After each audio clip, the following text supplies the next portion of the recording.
And this is Hawgball. All right. Man, y'all, we were getting ready to play Missouri on our last Hawgball episode. The Hogs have had some episodes since. So what are we going to do first here? Like you said, we were going into Missouri, and I think before we go into this, because we beat Missouri, and then I just can't. I need to. Yeah. You ready to talk about it yet? Hold on. Yeah. I'm. Hey, let's talk about it. Everything's gonna be okay, right? Yeah. Whooping. Everything's gonna be all right. Okay. It is gonna be all right, isn't it, Noah? I certainly am inclined to believe so.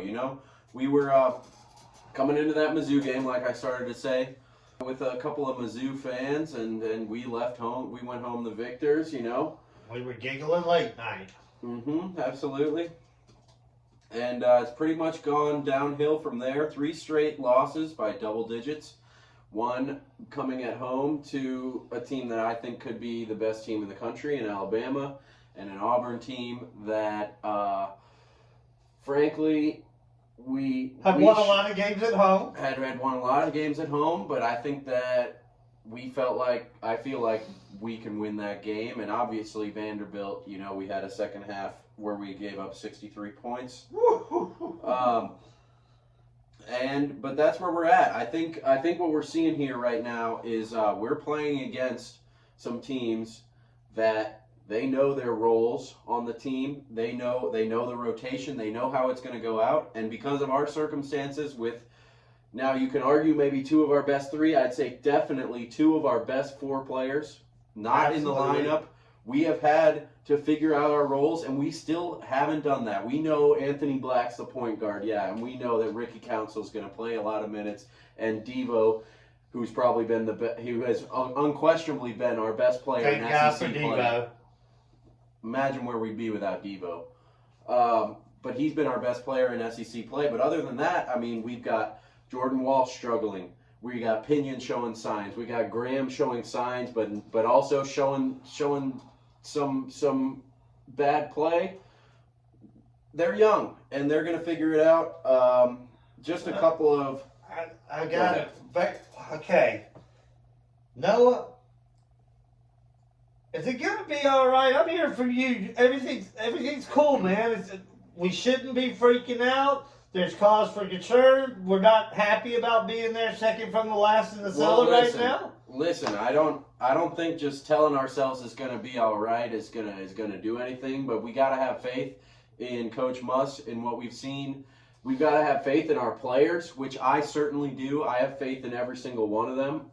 I'm with them. I really believe in all these guys, and we have seen something from every single player that has shown some potential to be a very good and useful basketball player for the team. Everybody that's been on the court. And we've seen from very early on that it seems like this team enjoys being around each other, and a lot of times that is what gets teams through adversity like this, is liking to be around each other and having a true camaraderie and brotherhood. And I think that this team has it.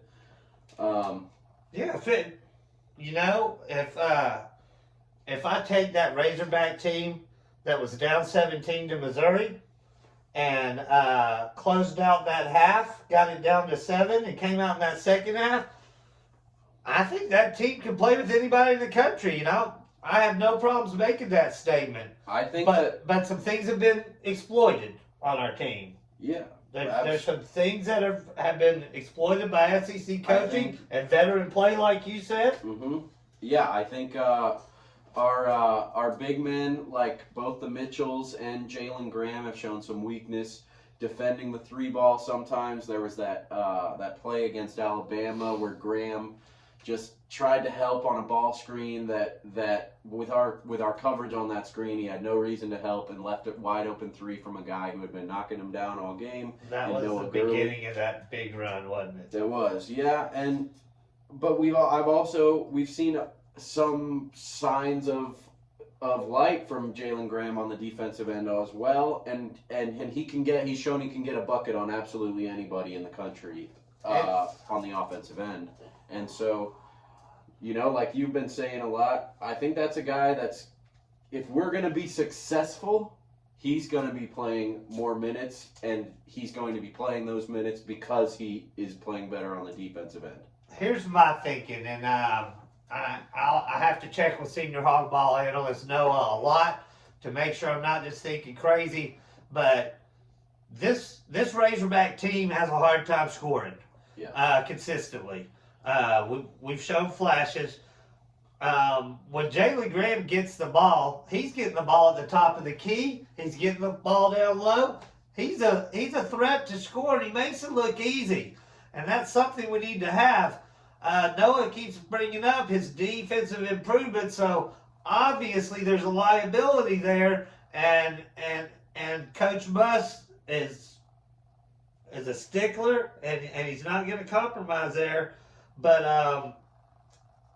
I think he gives us some hope seeing him in there score that basketball, and I've seen some excitement. Absolutely. He looks like Daniel Gafford on some of those plays. He brings something that not a whole lot of other guys are bringing, and that is a guy who you give him the ball and he's going to put up a shot that has a good chance of going in no matter what, if he puts his mind to that. And so many defenses can really just put the clamps down. It's kind of like our team did to the opponents last year. Our team looks like the opponent a lot of times. Jalen Graham throws a wrinkle in that, it seems. Yeah, and I think it's worth noting that in a lot of these games, we have just parts of a good performance and nothing has been all there. But like you get in that Auburn game, you get Anthony Black scoring 23, 7, and 4 in only 30 minutes. Mm-hmm. That's the game you got in foul trouble early, right? Yep. Okay. And then you've got Devo, who I believe had a double-double against Alabama. Jeez. 16, 10, and 3. Devo. There were a lot of questions. A lot of people pretty mad about the refs in that Alabama game, but that wasn't the reason we lost. They're a better team than us right now. And then this Vandy game, it came down to you can't have 30 personal fouls called on you in a game. The team is having a problem with just giving away a lot of cheap fouls. And where did we were all year we were shutting down the opponent shooting the 3-ball. All of a sudden they're shooting the 3-balls on us. Just open looks. All of a sudden it started in that Alabama game and it hasn't stopped. It seems like they're driving to the basket and they're getting pats on the butt on the way there. It's just been frustrating. Absolutely. You got to look for, Coach Muss is going to look for ways to improve, but I'm not the coach of the team. I'm not in that locker room, but I'm looking for things that show signs of light, show signs that we can be a good winning basketball team in the future, and I'm seeing that in the Vandy game. I think we played well offensively. We were shooting the ball with confidence. We were happy going into the half. Ricky Council, 8 of 12 from the field in that game, dropped 24. Gotta love it. He's been very inefficient in the SEC game, so that's very good. You had Devo scoring 17, and I really just think that we get back to playing with the confidence that the group that we saw in Maui. I'm already feeling better. We really saw. I know Trevin Brazil was there, and he is an irreplaceable player. What he can do, nobody else, you might even say nobody else in the country can do what he can do, especially jumping to where he can jump to. And he was shooting about 40% from three-point range. Yeah, but that's not with us right now. That's not with us, and it won't be with us. But going back to Maui, we played with a lot of confidence, and I think you're seeing that, at least offensively, get better. Yeah, and I'm so glad you brought the C word up, confidence, because that team's lacking it right now. They're fragile. That lead we had, it just flipped, and you saw them give up early. I don't know if I'm seeing what you're seeing in terms of giving up. I thought Devo got a few buckets at the end of that game. And It he looked kept like they were going. still. Yeah. We all kept going. You're right. I think it was just us as fans. After the third loss, it was just it's tough to deal with, especially with a team that we had such high expectations for, and I still do have high expectations for the rest of the year. But it looks like we have a mailbag question, if I'm correct. Yes, we do. Last week, that was nice to hear from. That was a Suey Pig that we got a mailbag question. Yeah. Ironically, not related. Our question this time is from. Oh my goodness. This is Conway County, Arkansas, and this is Peggy Sue. Long-time listener, first-time emailer. She said, Peggy Sue? Oh, her friends call her Suey. Oh, Suey Pig. Ah, I like that. Parents for Razorback fans, I bet. Yeah. Only on Hawgball. Anyway, Suey says, Hawgball, I really want to be curious since nothing's working right now. What you see as a starting five that you would like to experiment with and see in the Razorback starting lineup. What would give us a chance to win and be an exciting thing to watch? Thank you. I love Hawgball. You guys are the best. Thanks, Suey.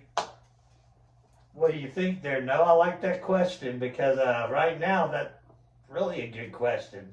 I don't know what Coach Bus is going to be doing tomorrow. Yeah, I really appreciate it from Peggy or Suey or whatever she wants to be called. I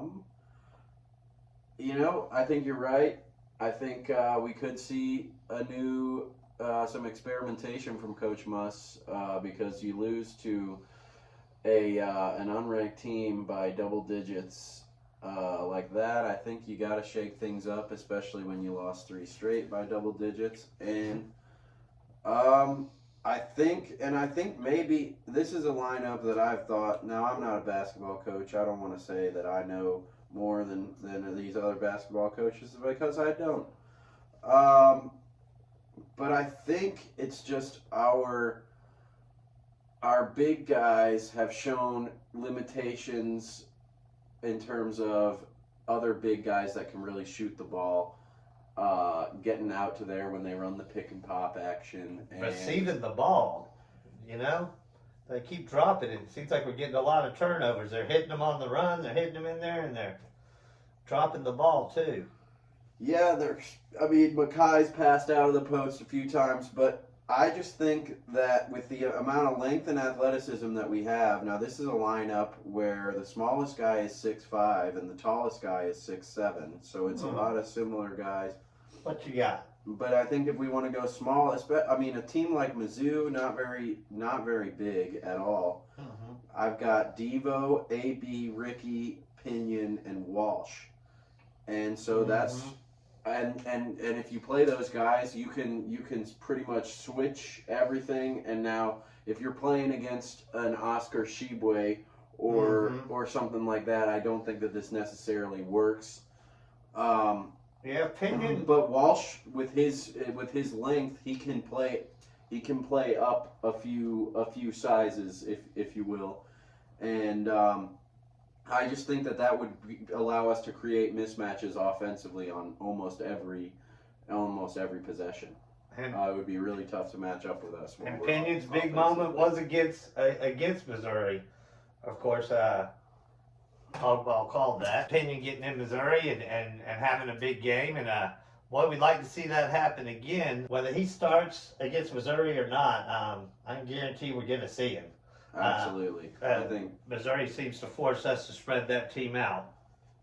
Yeah, for sure. And I think a big key, and I think a lot of us thought this when TB went down, which was that I think that Jordan Walsh is a big key to our success later in the year.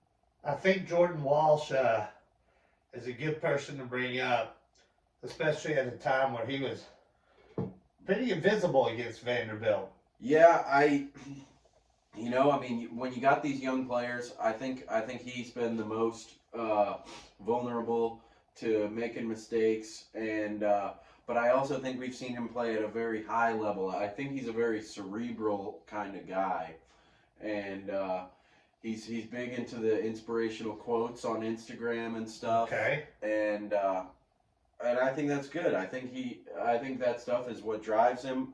He posted the other night that he was in the gym past 10 p.m. working on his game. And, I think with him, we've seen the flashes. You see that Bradley game, even though we didn't see it because it wasn't on TV. We listened to that baby on the radio, and he scored 15 I mean, straight. Yeah, and you can see that he was attacking the basket with confidence. He was not going to be denied, and he knew that he had game and that the other person couldn't stop him. And with his pure raw athleticism, as long as he doesn't play out of control, he can beat guys one-on-one. And I think we've seen far too often he might have the ball in the corner and he'll take a couple dribbles side to side.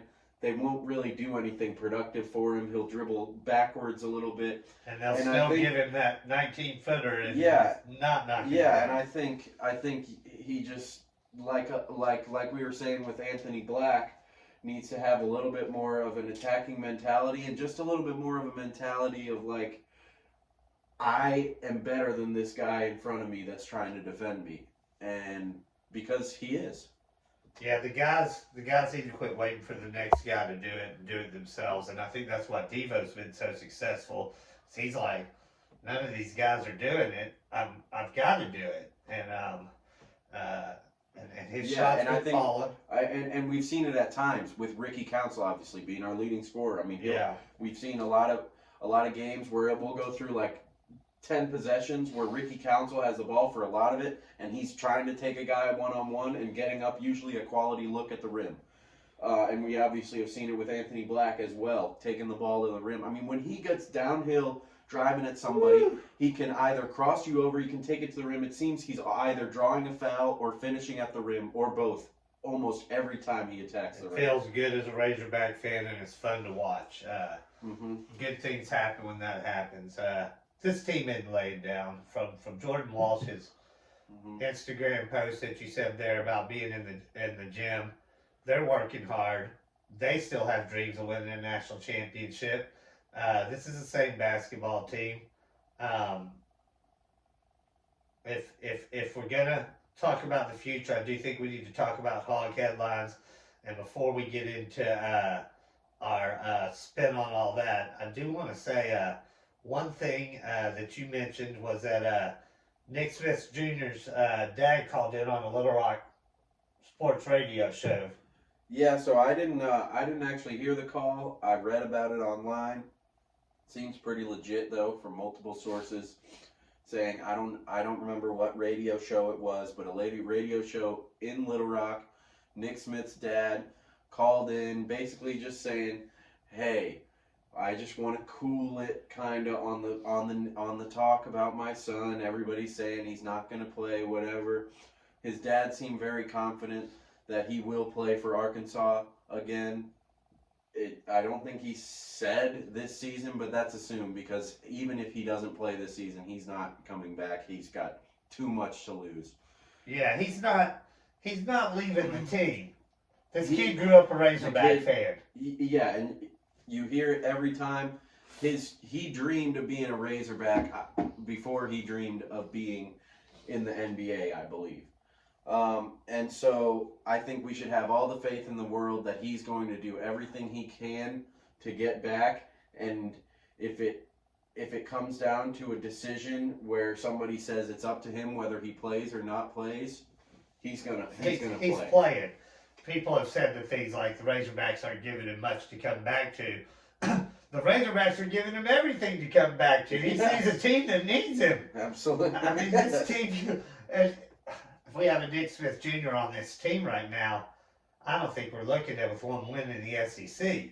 Period. No, I don't think so either. But like you said, let's get into these headlines. Normally, you know, we like to have a little fun, make up our own kind of little funny headlines maybe. But today, I mean, we had to address something, and I mean, this is ridiculous. I can't believe somebody can justify putting this in print on Sports Illustrated. But here's the headline: Razorbacks after the Vanderbilt game. Razorbacks losing games is one thing, but being classless while doing it is another. And then the sub-headline says, no matter how many stars, no matter his NBA lottery status, the antics of Anthony Black against Vanderbilt have to be addressed by Eric Musselman? Time out. Go ahead. You Time go out, first. time out. First of all, get the F off Anthony Black. He's an 18-year-old kid. The talent's there. We've watched that kid take shots from opposing teams below the belt, above the belt, at the belt. We're seeing cheap shots taken at him all the time when it's a dead ball when the game's going on. And we talked about on our last video, we talked about how Anthony will score the ball, dunk on somebody, have a sweet move, and he'll look at him. He'll talk about it a lot. But he's talking to the people who've been taking those cheap shots at him the whole game.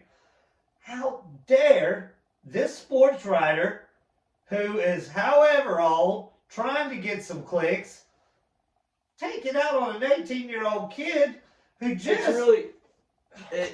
It bugs the shit out of me.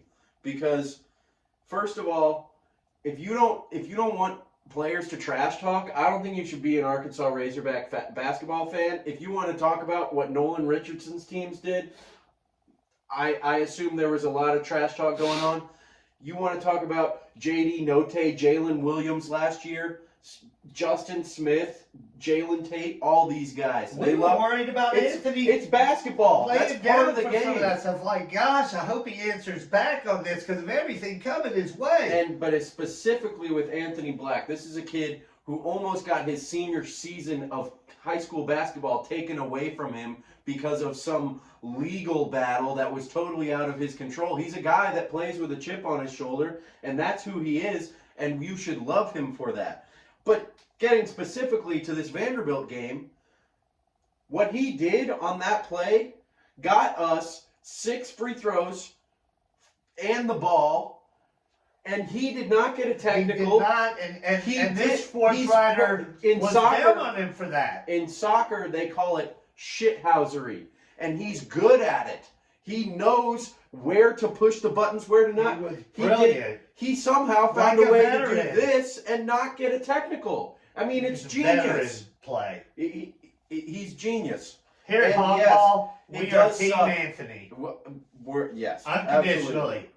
Absolutely. And, you know, I mean, you can talk about him doing this and then us losing the game, and maybe you'd like to see the trash talk more if we're winning ball games, and maybe that's what Coach Muscle talked to him about. He'll build off it. But I promise you that Eric Musselman has no problems with what Anthony Black and the rest of the team, Devo, Kamani, were doing, other than the fact that they didn't win the game after doing that. Amen. We support the Hogs. We support Anthony Black. Talking trash is half the fun of basketball. It's the game. It's Michael Jordan talks a lot. Anthony Black's gonna be a lottery pick, and he's got a bullseye on his back, and he's handling it pretty darn well. That needed to be addressed. And since we had some, funny stories about traveling agencies at LSU and whatnot, and hog headlines, nothing more ludicrous than that article. And they're only doing that because we're good and people want to be like us, and they still do, and it's nice to be that way. We're going to show teams what we're made of, and this team's going to be all right. Growing pains are happening. We're going to keep experiencing them, but it's going to be fun to watch them win. And this team's going to be dangerous in February and March. just going to be, it's a big game. Tonight, against Missouri, it's a big game. Yep. We win that game, we've got Ole Miss at home. We have a chance to get better and to grow up a little bit. Maybe get Nick Smith Jr. back in that lineup. But even if we don't, we've got a good team. We've got good things possible. We have plenty of talent. And I'm not. Don't get me wrong. I am so disappointed that we're never going to truly see what the team that Coach Muss built. You would have to say from the offseason, he probably said this is the best roster that I've ever had in his coaching career. I think undoubtedly it's one of the best. It's one of the best college basketball rosters I've ever seen. Ditto. Other than maybe one of those Kentucky teams that had all those picks and a couple of Duke teams, but they were up there with that. We had 5 projected draft picks, and they could all play on the floor at the same time. And it's disappointing to see that. But Coach Musselman, I mean, he took a team that has, I think both of the last 2 years' teams had less talent. Yes, they knew their roles, and Musselman had built this team, and we didn't have injuries. And we didn't have an identity right around this time last year, and all of a sudden, a couple games later, it was back. Let's hold on tight and see what happens, guys. Hold on tight. Musselman, the Muss Bus has earned our trust. And it's not easy to go into Columbia and win. No, not at all. And they've got a lot on their plate. I don't know if we will. It's there's a lot more basketball games to win, and we're gonna win a lot more games.